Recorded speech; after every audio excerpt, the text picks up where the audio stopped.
മലപ്പുറം ജില്ലയെ കൂടുതൽ ആശങ്കയിലാക്കി 8 പേർക്ക് കൂടി കോവിഡ്-19 സ്ഥിരീകരിച്ചു.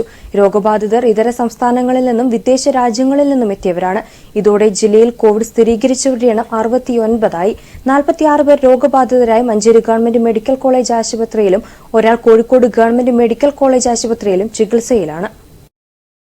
മുംബൈയിൽ നിന്നുമെത്തിയ തെന്നല തറയിൽ സ്വദേശി 36-കാരൻ, ചെന്നൈയിൽ നിന്നുള്ള പൊന്നാനി ഈശ്വരമംഗലം സ്വദേശി 37-കാരൻ, മാലിദ്വീപിൽ നിന്നുമെത്തിയ ഇരുമ്പിളിയം മങ്കേരി സ്വദേശി 36-കാരൻ, ചുങ്കത്ര പൂക്കോട്ടുമണ്ണ സ്വദേശി 46-കാരൻ, സിംഗപ്പൂരിൽ നിന്നുമെത്തിയ കൂട്ടിലങ്ങാടി കീരാംകുണ്ട് സ്വദേശി 23-കാരൻ, അബുദാബിയിൽ നിന്നെത്തിയ വെളിയങ്കോട് ഗ്രാമം സ്വദേശി 35-കാരൻ, കുവൈത്തിൽ നിന്നുള്ള പാലക്കാട് നല്ലായ സ്വദേശി 39-കാരൻ, തിരുരങ്ങാടി BP റോഡ് സ്വദേശി 29-കാരൻ എന്നിവർക്കാണ് ജില്ലയിൽ ഇന്ന് രോഗബാധ സ്ഥിരീകരിച്ചിരിക്കുന്നത്. കോഴിക്കോട് മെഡിക്കൽ കോളേജിൽ കഴിയുന്ന ഡൽഹിയിൽ നിന്നെത്തിയ രണ്ടത്താണി പൂവഞ്ചിന സ്വദേശി 20-കാരനും കോവിഡ് സ്ഥിരീകരിച്ചിട്ടുണ്ടെന്ന് ജില്ലാ കളക്ടറുടെ ചുമതലയുള്ള ADM NM മെഹർ അലി അറിയിച്ചു.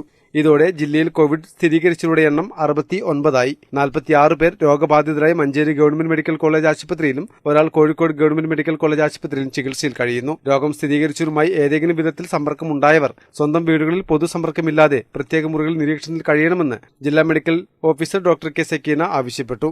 വീടുകളിൽ നിരീക്ഷണത്തിന് സൗകര്യങ്ങളില്ലാത്തവർക്ക് സർക്കാർ ഒരുക്കിയ കോവിഡ് കെയർ സെന്ററുകളും ഉപയോഗപ്പെടുത്താം. ആരോഗ്യ പ്രശ്നമുണ്ടായാൽ ഒരു കാരണവശാലും നേരിട്ട് ആശുപത്രികളിൽ പോകരുത്. ജില്ലാതല കൺട്രോൾ സെല്ലിൽ വിളിച്ച് ലഭിക്കുന്ന നിർദ്ദേശങ്ങൾ പൂർണ്ണമായും പാലിക്കണമെന്നും ജില്ലാ ഭരണകൂടം ആവശ്യപ്പെട്ടു. മലബാർ ന്യൂസ്, മഞ്ചേരി.